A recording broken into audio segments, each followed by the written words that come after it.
ಎಲ್ಲರಿಗೂ ನಮಸ್ಕಾರ. ನನ್ನ ಹೆಸರು ಛಾಯಾ ಅಂತ. ಒಂದು ಕಾಲೇಜಲ್ಲಿ ಕೆಮಿಸ್ಟ್ರಿ ಪ್ರೊಫೆಸರ್ ಆಗಿ ವರ್ಕ್ ಮಾಡ್ತಾ ಇದ್ದೀನಿ. ನನ್ನ ಇಂಟೆನ್ಷನ್ ಈ ಚಾನೆಲ್ನ ಸ್ಟಾರ್ಟ್ ಮಾಡೋಕ್ಕೆ ಅಂದರೆ ಸಾಧ್ಯ ಆದಷ್ಟು ಕೆಮಿಸ್ಟ್ರಿ ರಿಲೇಟೆಡ್ ಟಾಪಿಕ್ನ ಸಿಂಪಲಾಗಿ ಕನ್ನಡದಲ್ಲಿ ಹೇಳುವಂಥ ಪ್ರಯತ್ನ ಮಾಡ್ತಿದ್ದೀನಿ. ಕೆಮಿಸ್ಟ್ರಿ ಇಷ್ಟ ಇಲ್ಲದವ್ರಿಗೂ ಕೆಮಿಸ್ಟ್ರಿ ಕಡೆಗೆ ಸೆಳೆಯುವಂಥ ಪ್ರಯತ್ನ ನಾನು ನನ್ನ ಚಾನಲಲ್ಲಿ ಮಾಡ್ತಾ ಇದ್ದೀನಿ. ಪರ್ಟಿಕ್ಯುಲರ್ಲಿ ಕನ್ನಡ ಮೀಡಿಯಂ ಹುಡುಗರಿಗೆ, ರೂರಲ್ ಹುಡುಗರಿಗೆ ಹೆಲ್ಪ್ ಆಗಲಿ ಅಂತ ಕೆಮಿಸ್ಟ್ರಿನ ಕನ್ನಡದಲ್ಲಿ ಹೇಳುವಂಥ ಪ್ರಯತ್ನ ನಾನು ನನ್ನ ಚಾನಲಲ್ಲಿ ಮಾಡ್ತಾ ಇದ್ದೀನಿ. ನೀವೇನಾದರೂ ರಾಣಿ ಚೆನ್ನಮ್ಮ ಯೂನಿವರ್ಸಿಟಿನಲ್ಲಿ ಓದ್ತಾ ಇದ್ದೀರಾ, ಥರ್ಡ್ ಸೆಮ್ಮಲ್ಲಿದ್ದೀರಾ, ಅಂದರೆ ಸೆಕೆಂಡ್ BSc ಥರ್ಡ್ ಸೆಮ್ಮಲ್ಲಿದ್ದೀರಾ, ಕೆಮಿಸ್ಟ್ರಿನ one of the major subject ಆಗಿ SCPನಲ್ಲಿ ತೊಗೊಂಡಿದ್ದೀರಾ ಅನ್ನೋದಾದರೆ ನಿಮಗೆ ಆಲ್ರೆಡಿ ಗೊತ್ತಿದೆ. ಒಟ್ಟು 4 ಯೂನಿಟ್ ಇರುತ್ತೆ. 3ನೇ ಯೂನಿಟಲ್ಲಿ ಒಟ್ಟು 3 ಟಾಪಿಕ್ ಇದೆ.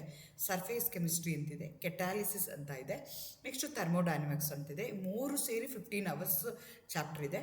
ಆಲ್ರೆಡಿ ಥರ್ಮೋಡೈನಮಿಕ್ಸ್ದು ಕಂಪ್ಲೀಟ್ಲಿ ವಿಡಿಯೋಸ್ನೆಲ್ಲ ಅಪ್ಲೋಡ್ ಮಾಡಿದ್ದೀನಿ. ಈಗ ಕೆಟಾಲಿಸಿಸ್ನ ಶುರು ಮಾಡ್ತಾ ಇದ್ದೀನಿ. ಕೆಟಾಲಿಸಿಸಲ್ಲಿ ಇವತ್ತು ನಾನು ಅಪ್ಲೋಡ್ ಮಾಡ್ತಾ ಇರೋಂಥದ್ದು ಮೊದಲನೇ ವಿಡಿಯೋ.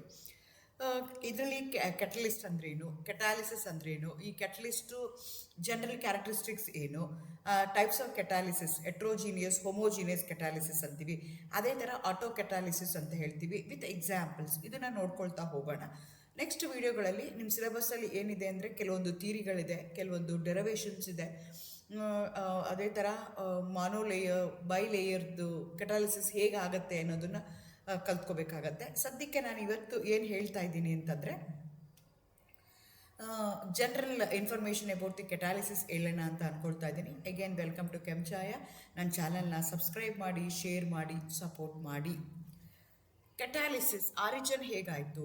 ಆ್ಯಕ್ಚುಲಿ ಇದನ್ನು ಬರ್ಲಿಜಿಯಸ್ಸು ಕೆಟಾಲಿಸಿಸ್ ಅನ್ನೋ ವರ್ಡ್ನ 1835 ಫಸ್ಟ್ ಟೈಮು ಅವನು ಅದನ್ನು ಅಬ್ಸರ್ವ್ ಮಾಡ್ತಾನೆ. ಯಾವುದೋ ಒಂದು ರಿಯಾಕ್ಷನ್ ಮಾಡ್ತಿರ್ತಾನೆ, non reacting substance in a chemical reaction which going to increase the speed of the reaction, which going to increase the rate of the reaction without chemically unchanged ಆಗಿತ್ತದು. ಅಂಥ ಸಬ್ಸ್ಟೆನ್ಸ್ಗೆ ಅವನೇನಂತ ಕರೆದ? ಕೆಟಾಲಿಸಿಸ್ ಅಂತ ಕರೆದ. Berzelius first use the term catalysis in 1835 to explain the effect of the added non-reacting substance. ಅದು chemically react ಆಗ್ತಾ ಇಲ್ಲ to a chemical reaction which enhance the speed of the reaction but itself remained chemically unchanged. The added substance he called as catalyst which alters the rate of a chemical reaction without being consumed or used up in a chemical reaction. ಅದನ್ನು ಅವನೇನಂತ ಕರೆದ? Catalyst ಅಂತ ಕರೆದ. ಈ ಪ್ರೋಸೆಸ್ಗೆ ನಾವೇನಂತ ಕರಿತೀವಿ? ಕೆಟಾಲಿಸಿಸ್ ಅಂತ ಕರಿತೀವಿ. ಹಾಗಾದರೆ ಕೆಟಲಿಸ್ಟ್ ಯಾಕೆ ಬೇಕು?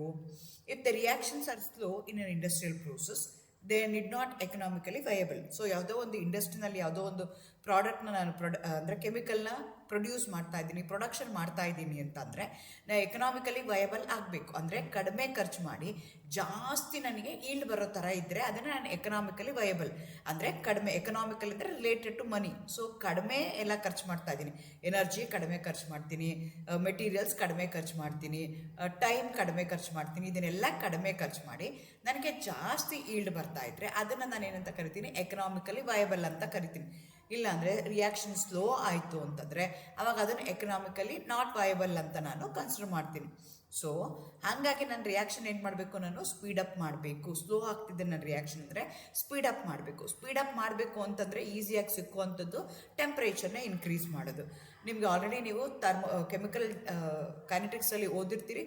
ಆ್ಯಸ್ ಅ ಟೆಂಪ್ರೇಚರ್ ಇನ್ಕ್ರೀಸಸ್ ಏನಾಗುತ್ತೆ? ಕೊಲ್ಯೂಷನ್ ಜಾಸ್ತಿ ಆಗುತ್ತೆ. ಕೊಲ್ಯೂಷನ್ ಜಾಸ್ತಿ ಆದಾಗ ಏನಾಗುತ್ತೆ? ಎನರ್ಜಿ ಇನ್ಕ್ರೀಸ್ ಆಗುತ್ತೆ. ಎನರ್ಜಿ ಆಫ್ ಆಕ್ಟಿವೇಶನ್ ರೀಚ್ ಆಗ್ತವೆ, ಪ್ರಾಡಕ್ಟ್ ಫಾರ್ಮೇಷನ್ ಆಗೋಕ್ಕೆ ಈಸಿ ಇದೆ ಅಂತ ಹೇಳ್ತೀವಿ. ಆದರೆ ಟೆಂಪ್ರೇಚರ್ ಇನ್ಕ್ರೀಸ್ ಮಾಡಬೇಕು ಅಂದರೆ ನಾನು ಹೀಟ್ ಮಾಡಬೇಕು ಅಂದರೆ ಏನು ಮಾಡಬೇಕು? ಥರ್ಮಲ್ ಎನರ್ಜಿ ಯೂಸ್ ಮಾಡಬೇಕು, ಬರ್ನರ್ ಯೂಸ್ ಮಾಡಬೇಕು, ಇಲ್ಲಾಂದರೆ ಯಾವುದೇ ರೀತಿಯಾದಂಥ ಎನರ್ಜಿ ಸಪ್ಲೈ ಮಾಡಬೇಕು ನಾನು. ಬಟ್ ಅದು ಯಾವುದು ಥರ್ಮಲ್ ಎನರ್ಜಿ ಚೀಪ್ ಇಲ್ಲ.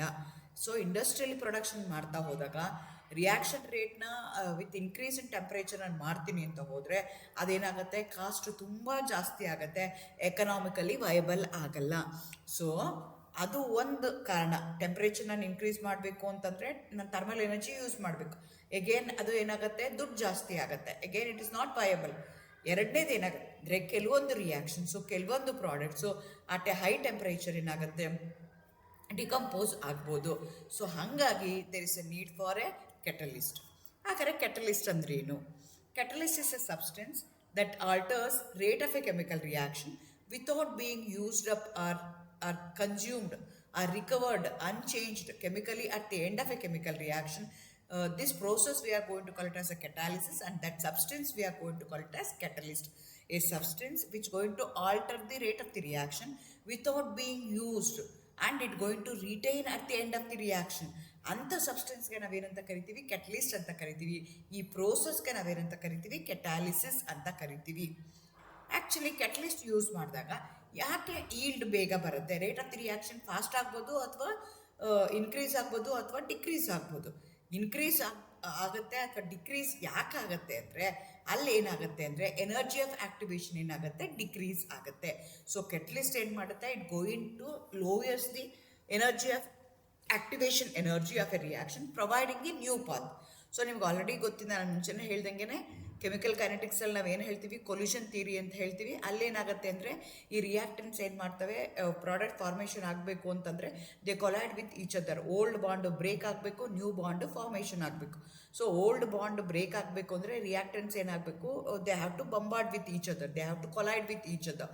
ಸೊ ಕೊಲೈಡ್ ಆದಾಗ ಏನಾಗುತ್ತೆ, ಯಾವುದೋ ಒಂದು ಪರ್ಟಿಕ್ಯುಲರ್ ಅಮೌಂಟ್ ಆಫ್ ಎನರ್ಜಿ ಬರೋ ತನಕ ಏನಾಗ್ತಿರ್ತವೆ, ಕೊಲೈಡ್ ಆಗ್ತಿರ್ತವೆ.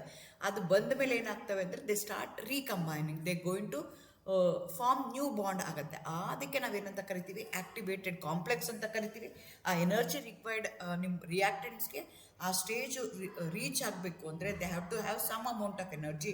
ಆ ಎನರ್ಜಿಗೆ ನಾವೇನಂತ ಕರಿತೀವಿ, ಆ್ಯಕ್ಟಿವೇಶನ್ ಎನರ್ಜಿ ಅಂತ ಕರಿತೀವಿ.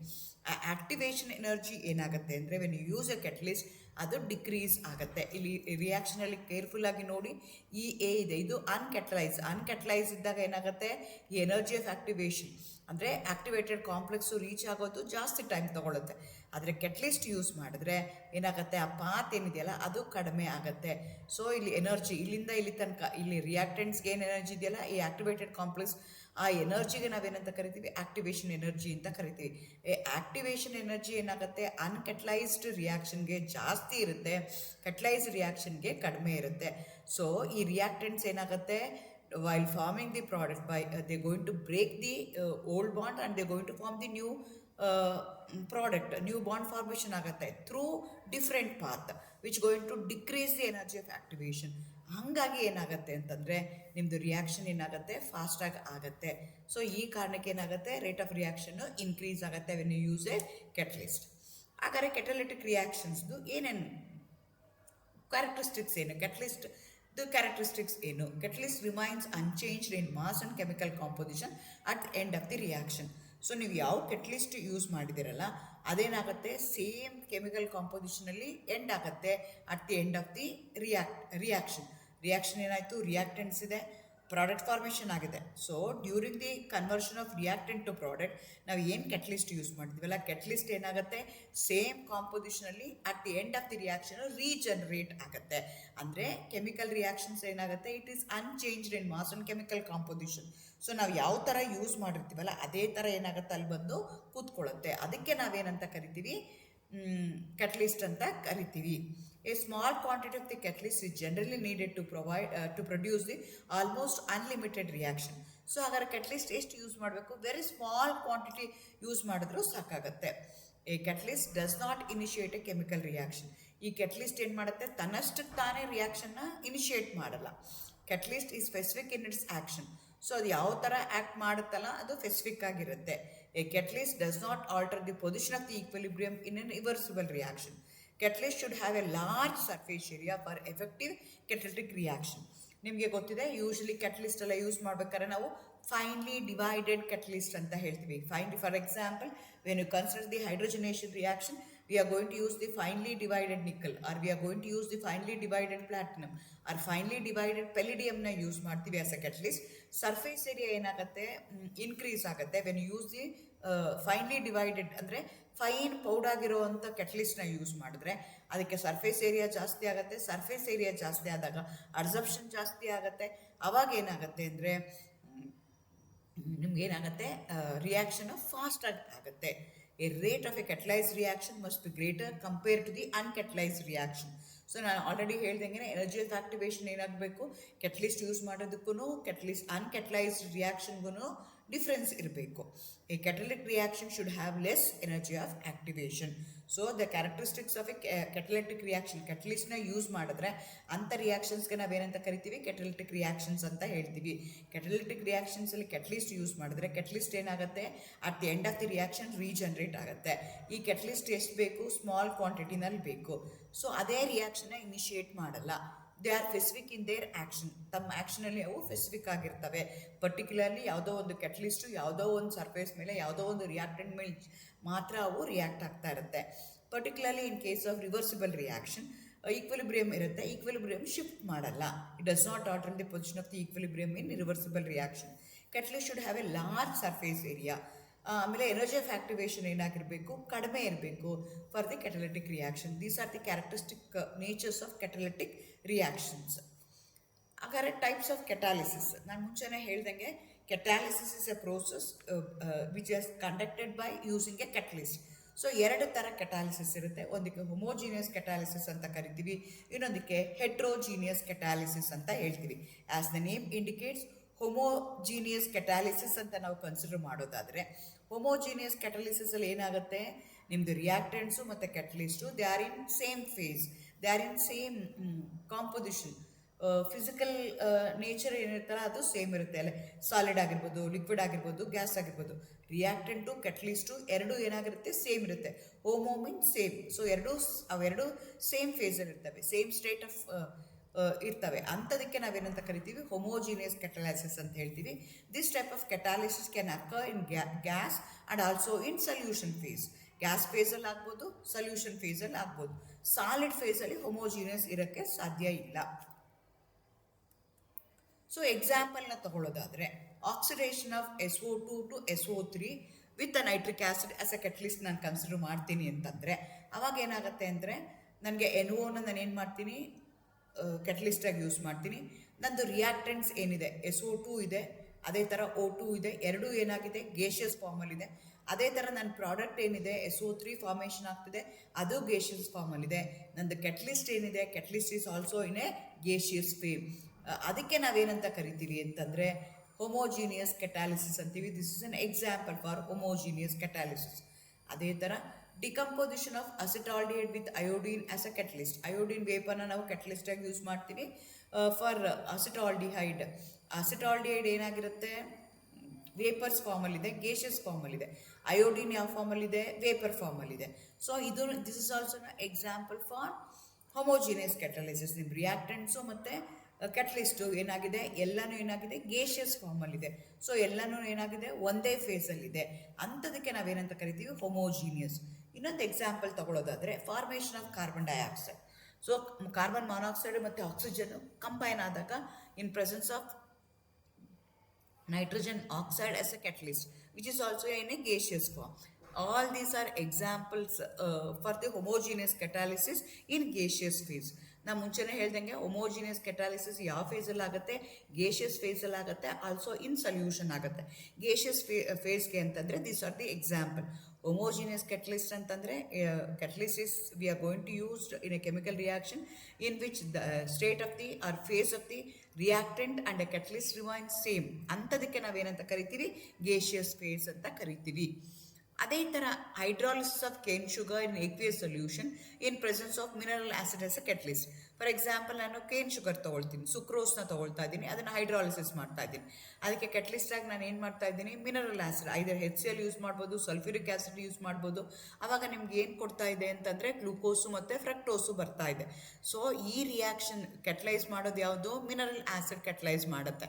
ಸೊ ಸಲ್ಫ್ಯೂರಿಕ್ ಆ್ಯಸಿಡ್ ಆಗಿರ್ಬೋದು, ನಿಮ್ಮದು ರಿಯಾಕ್ಟೆಂಟ್ ಏನಿದೆಯಲ್ಲ ಕೇನ್ ಶುಗರ್, ಅದು ಏಕ್ವಿಯಸ್ ಸೊಲ್ಯೂಷನ್ನ ತೊಗೊಳ್ತೀವಿ. ಅಂದರೆ ನಿಮ್ಮ ಶುಗರ್ನ ಏನು ಮಾಡ್ತೀವಿ, ವಾಟರಲ್ಲಿ ಡಿಸಾಲ್ವ್ ಮಾಡಿ ತೊಗೊಳ್ತೀವಿ. So this is an example for homogeneous catalysis in solution face.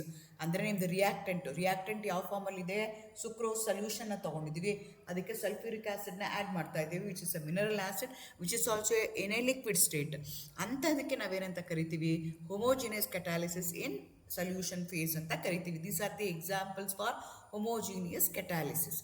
ಅದೇ ಥರ ಹೆಟ್ರೋಜಿನಿಯಸ್ ಕೆಟಾಲಿಸಿಸ್ ಅಂತ ನೀವು ಕನ್ಸಿಡರ್ ಮಾಡೋದಾದರೆ ಇಲ್ಲೇನಾಗುತ್ತೆ, ರಿಯಾಕ್ಟೆಂಟ್ಸು ಮತ್ತು ಕೆಟಲಿಸ್ಟು ಬೇರೆ ಬೇರೆ ಫೇಸಲ್ಲಿರುತ್ತೆ. ಅಂಥದಕ್ಕೆ ನಾವೇನಂತ ಕರಿತೀವಿ, ಹೆಟ್ರೋಜಿನಿಯಸ್ ಕೆಟಲಿಸ್ಟ್ ಅಂತ ಕರಿತೀವಿ. ಸೊ ಬೇರೆ ಬೇರೆ ಫೇಸಲ್ಲಿ ಇದ್ದಾಗ ಏನಾಗುತ್ತೆ ಅಂತಂದರೆ, ರಿಯಾಕ್ಟೆಂಟ್ಸ್ ಆರ್ ಇನ್ ದಿ ಇದು ಯಾವ ಫಾರ್ಮಲ್ಲಿ ಆಗುತ್ತೆ ಅಂದರೆ ಗೇಷಿಯಸ್ಸು ಮತ್ತು ಸಾಲಿಡ್ ಫಾರ್ಮಲ್ಲಿ ಇದ್ದಾಗ ಆಗುತ್ತೆ. ಸೊ ಈ ಪ್ರೋಸೆಸ್ಗೆ ಕಾಂಟ್ಯಾಕ್ಟ್ ಕೆಟಾಲಿಸಿಸ್ ಅಂತಲೂ ಕರೀತಾರೆ. Because your reactants will come in contact with finely divided catalyst on the surface of the metal or on the gauze. ಅದಕ್ಕೆ ಇದನ್ನ ಏನಂತ ಕರಿತೀವಿ, ಕಾಂಟ್ಯಾಕ್ಟ್ ಕೆಟಾಲಿಸಿಸ್ ಅಂತ ಕರಿತೀವಿ. ಇಲ್ಲೇನಾಗ್ತಾ ಇದೆ, ನಿಮ್ಮ ಕೆಟಲಿಸ್ಟ್ ಏನಾಗಿದೆ, ಸಾಲಿಡ್ ಫಾರ್ಮಲ್ಲಿದೆ. ಅದನ್ನು ಹೆಂಗೆ ತೊಗೊಳ್ತಾ ಇದ್ದೀವಿ, ಫೈನ್ಲಿ ಡಿವೈಡೆಡ್ ಕೆಟಲಿಸ್ಟ್ನ ತೊಗೊಳ್ತಾ ಇದ್ದೀವಿ, ವಿಚ್ ಇಸ್ ಸಾಲಿಡ್ ಇರುತ್ತೆ. ಅದನ್ನು ಯಾವುದ್ರ ಮೇಲೆ ಕೋಟ್ ಮಾಡಿರ್ತಾರೆ ಅಂದರೆ ಮೆಟಲ್ ಅಥವಾ ಗೇಜ್ ಮೇಲೆ ಅದನ್ನು ಸೌರಿರ್ತಾರೆ, ಅದನ್ನು ಸ್ಪ್ರೆಡ್ ಮಾಡಿರ್ತಾರೆ, ಅದನ್ನು ಸರ್ವ್ ಇರ್ತಾರೆ ಅದ್ರ ಮೇಲೆ ನಿಮ್ಗೆ ಏನಾಗುತ್ತೆ, ರಿಯಾಕ್ಷನ್ಸ್ ಆಗ್ತಾ ಇದೆ. ಕೆಮಿಕಲ್ ರಿಯಾಕ್ಷನ್ ಎಲ್ಲಾಗ್ತಾ ಇದೆ, ಮೆಟಲ್ ಮೇಲೆ ಆಗ್ತಾ ಇದೆ ಅಥವಾ ಗೇಜ್ ಮೇಲೆ ಆಗ್ತಾ ಇದೆ, in which that gauze or metal is coated with a catalyst ಅಂತ. ಅವಾಗ ಏನಾಗುತ್ತೆ, ನಿಮ್ಮ ರಿಯಾಕ್ಟೆಂಟು ಕೆಟಲಿಸ್ಟ್ ಸರ್ಫೇಸ್ ಮೇಲೆ ಬಂದಾಗ ರಿಯಾಕ್ಷನ್ ಆಗುತ್ತೆ. ಅಂಥದಕ್ಕೆ ನಾವೇನಂತ ಕರಿತೀವಿ, ಹೆಟ್ರೋಜಿನಿಯಸ್ ಕೆಟಾಲಿಸಿಸ್ ಅಂತ ಕರಿತೀವಿ. In contact catalysis usually catalyst is finely divided form of catalysis as a critical industrial importance. ಅದಕ್ಕೆ ಇಂಡಸ್ಟ್ರಿಯಲ್ ಇಂಪಾರ್ಟೆನ್ಸ್ ಜಾಸ್ತಿ ಇದೆ. ಎಕ್ಸಾಂಪಲ್ನ ತಗೊಳ್ಳೋದಾದರೆ, combination of nitrogen and hydrogen to form ammonia in presence of finely divided iron. For example, Haber process for the formation of ammonia anta ತಗೊಳ್ತಾ ಇದೆ. Nitrogen which is in a gaseous form will going to react with hydrogen which is in a gaseous form in presence of the solid iron to form gaseous ammonia. So ನಿಮ್ಮದು reactant ಯಾವ ಫಾರ್ಮಲ್ಲಿದೆ, gaseous ಫಾರ್ಮಲ್ಲಿದೆ. ಆದರೆ ನಿಮ್ಮ catalyst ಯಾವುದಾಗಿದೆ, solid ಫಾರ್ಮೇಷನಲ್ಲಿದೆ.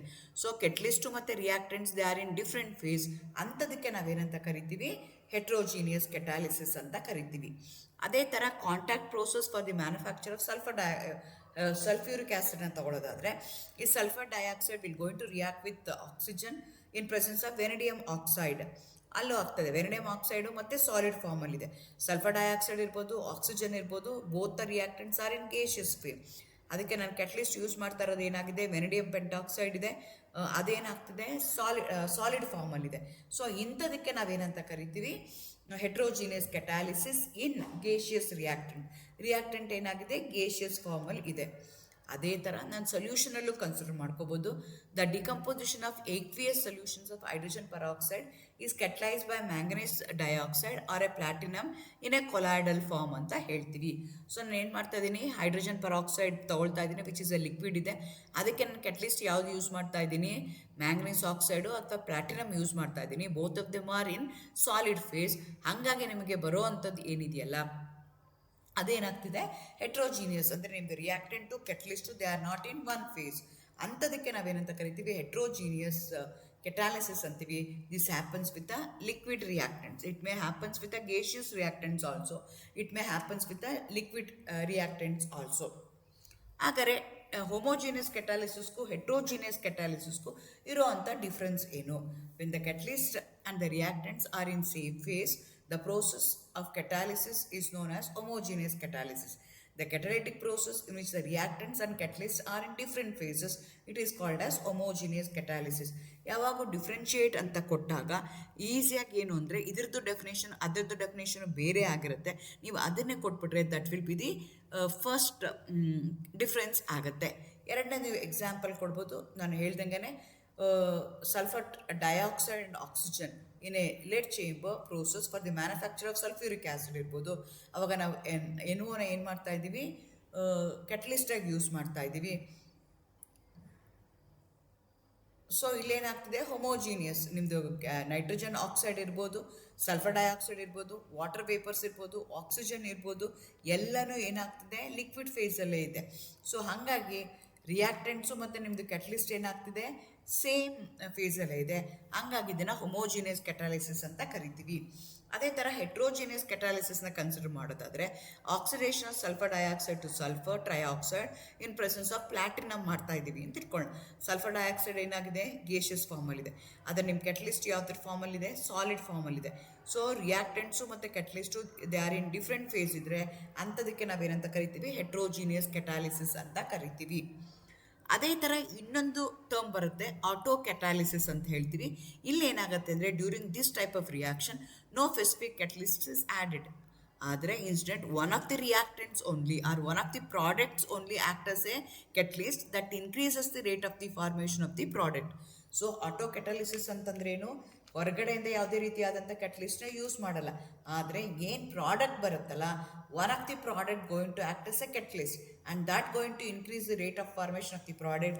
ಅದಕ್ಕೆ ನಾವೇನಂತ ಕರಿತೀವಿ, ಆಟೋ ಕೆಟಾಲಿಸಿಸ್ ಅಂತ ಹೇಳ್ತೀವಿ.